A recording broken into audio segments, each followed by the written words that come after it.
So whilst everybody and their mother was yesterday inclined to watch the preseason matchup of the Minnesota Timberwolves versus the Denver Nuggets, mainly because they were looking forward to seeing the debut of Anthony Edwards post him basically discussing how he wanted to work on his mid-range game and he was working on something new in order to come into the season with a new attack, I didn't elect to go down that route.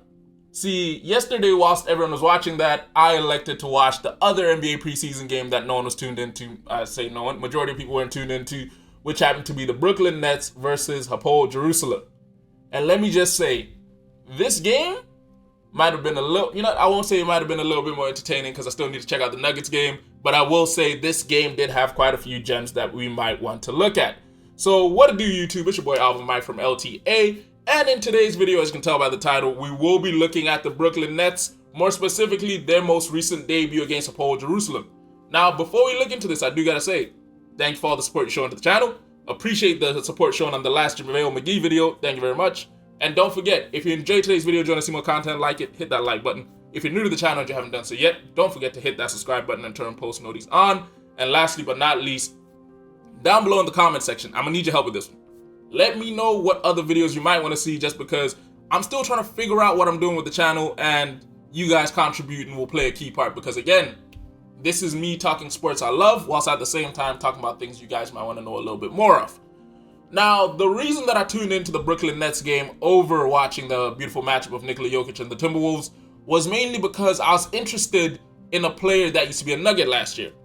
For those of you that are unaware, that's Michael Porter Jr. As in this offseason, the Denver Nuggets basically made the push to trade MPJ over to the Brooklyn Nets for Cam Johnson, which, when I spoke about it, I said that the Nuggets would win more from, because Cam Johnson does have a high ceiling, and he does provide you with really good production, and he is not as injury prone as Michael Porter Jr. is.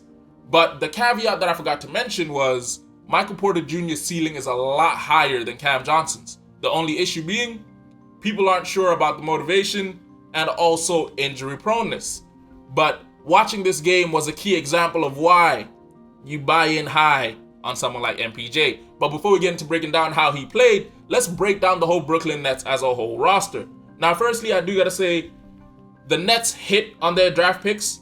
Ben Saraf played well in my opinion, and Danny Wolf, who I have been following since his time at Yale, really did play well. Like, the draft picks that the Nets had this year, they seem to be finding their way. The only thing is, I will say the guards are a little bit on the shaky side. Saraf obviously suffered from the issue that he had quite a few fouls in the early parts of the game. And then in replacement of that, they brought in the backup point guard, who happens to be, if I quickly find his name one more time, sorry about this, Nolan Traore, Frenchman. And I will not lie, the kid did have some good play here and there, but you could tell there were situations whereby he was catching passes and fumbling them a bit, which was a sign of just a little bit of nerves, but hopefully those start to wear off. But in general, from what I saw, the Nets draft picks, or at least their draft capital, really is working out for them in the aspects that these kids are doing what needs to be done. The next part to discuss will be the starting lineup, which I'm not shocked with. I did suspect they'd go out with a lineup like this, but I am kind of disappointed is a strong word. I'd say, yeah, I'm kind of disappointed with this lineup. Now, the Nets managed to pick up Terrence Mann this offseason, which obviously was a great pickup for them because, in my personal opinion, Terrence Mann is a guy who, he is a utility player. He is one of those guys that you fit into a hole and he basically gets the job done. So I never have an issue with him being on a roster, mainly because he does his job and he does it well. If you've ever seen that meme, you get what I'm trying to say. But yes, he does his job and he does it well. He fills in the holes as much as you need. But in my personal opinion, he should not be in the starting lineup that includes Cam Thomas and Ben Saraf. The reason that I say this is Terrence Mann comes in at about 1.96 meters, meaning he's not the tallest guy in the gym, but he is tall enough for a shooting guard. Cam Thomas comes in at 1.91, which again means he's really undersized for a current modern day shooting guard, and then Ben Saraf comes in at 1.96 meters. Now the issue is Ben Saraf is a natural point guard, so you do have to run him at the point, which means you have to run Cam Thomas at the 2, which is horribly undersized, and you have to run Terrence Mann at the 3, which again is undersized because when you look at some of the small forwards in the league, generally when it comes to both weight and height, Terrence Mann is undersized. So I wasn't happy with that side of the lineup. However, when it came to the front court, I was quite happy. Mainly because a front court of Nicholas Claxton and MPJ is a tall front court. That's a front court whereby your only issue is size, pause, when it comes to weight, because if they meet a powerhouse, for example, the Denver Nuggets, who I gotta say, major shout out to them for the pickup of Jonas Valanciunas.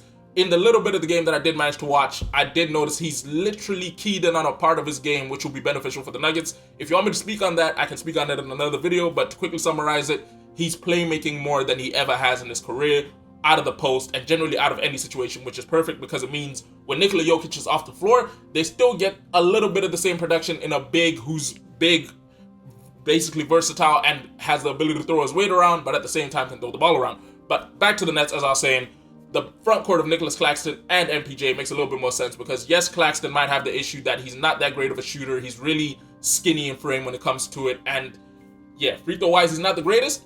But the one thing you won't deny is defensively, he has an ability for being able to track the ball around the rim. He also has the ability to be able to catch rebounds at a level that we have to be quite happy with. And he is a lob threat in any situation.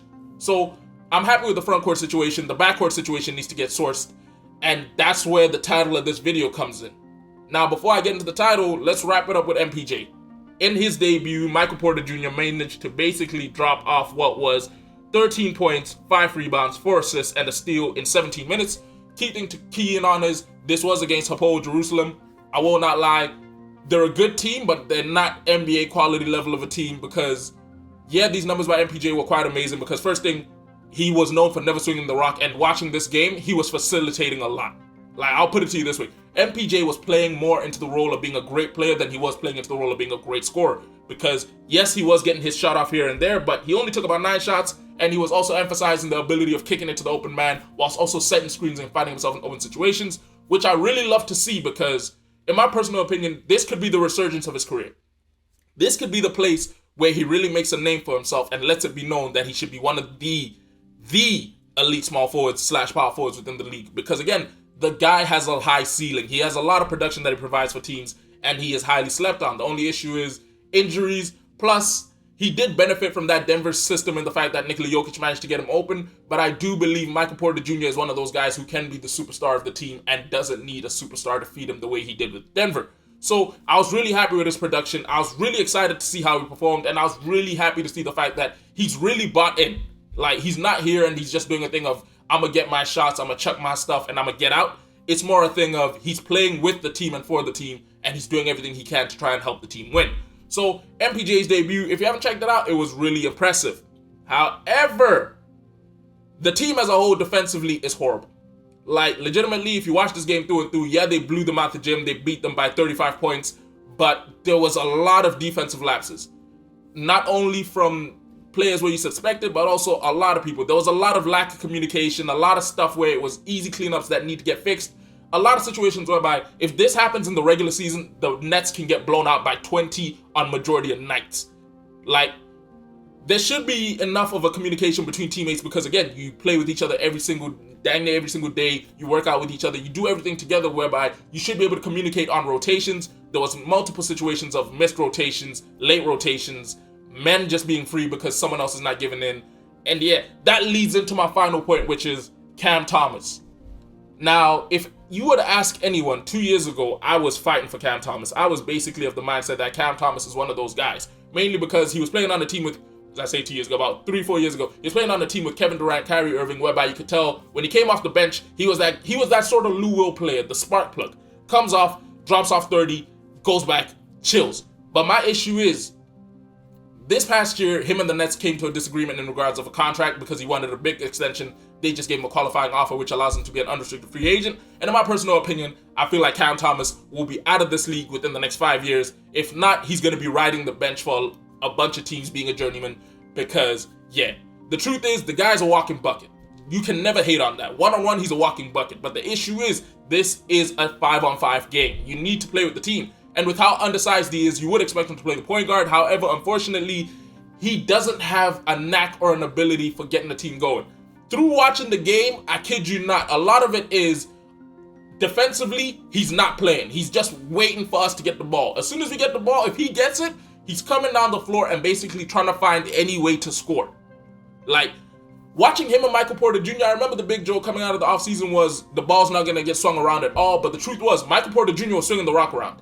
It was more, Cam Thomas just doesn't pass. Like, legitimately, he will come down the floor, and unless he's getting doubled or trapped or stuck, He is not passing that thing because in his head, he can get a bucket. And that's a bad look because, again, you're severely undersized. Your main role on the team should be to help facilitate, like Ben Sarif, but you're not really doing that. And then defensively, you're not really competing. You're half-assing it, to be the easiest way I can put about it. You're giving up, you're letting people score on you, and it's a bad look. So I really do believe the Nets as a whole, this showed a lot of development. I remember whilst watching it, the broadcast basically brought up the fact that the Nets might be the youngest team ever because they will be the majority of the team is about early 20s. So they're going to be one of the youngest teams to have ever played in the NBA. And the truth is, it's going to show this year. They're not going to win more than 25 games at most. I got them at 25 at most. But the issue is, in the long run, this is great because they've got a lot of development to go through. However, the big issue here is Cam Thomas. Cam Thomas needs to be let go. It's sad. It's sorry. I wish all the best for him. But the truth is, he can't be in the starting lineup because, again, he's severely undersized, doesn't play defense, and doesn't facilitate on the offensive end, which is the most counterproductive situation I've ever seen. Because if he was like 5 inches taller, it would make sense for him not passing. He'd have to play a little bit more defense, of course, but it would all make sense. But the issue is, with the height and frame that he has, he doesn't play in a way that suits any team in a winning capacity. And that's coming from a guy like me who, I'm short. I'm not gonna lie, I'm 6 feet tall. But the issue is, I'm never one for bashing players and how they play. But in this situation, the Nets have a problem. And it's Cam Thomas. Now, you let me know down below in the comments whether you agree with me in the fact that the Nets' problem is Cam Thomas. And in my personal opinion, if they move on from him in the next 2 to 3 years, they can see themselves making it to the playoffs and actually competing. But I don't know what they do next. In my personal opinion, move on from him, sign another role star player, and then the issue is you do have to move Terrence Mann down to either the shooting guard or the bench. But he cannot afford to play small forward. Michael Porter Jr., if you really can find another 4, I'd go for it because just, again, you can move him down to the small forward, and it means that you can bring in some size into the post play at least, which means when you match up against a team like the Denver Nuggets, you aren't in that tough situation where you have Nicholas Claxton basically fighting for his life because, again, he's severely undersized for a 5. But yeah, let me know what you think about this down below in the comments. Don't forget, if you enjoyed today's video and enjoyed to see more content like it, do me a favor, go and hit that like button. And lastly but not least, if you're new to the channel and you haven't done so yet, hit that subscribe button. We are trying to get to 100 subs as soon as possible. It's been your boy Alvin Mike from L.T.A. I'll catch you in a bit. Deuces.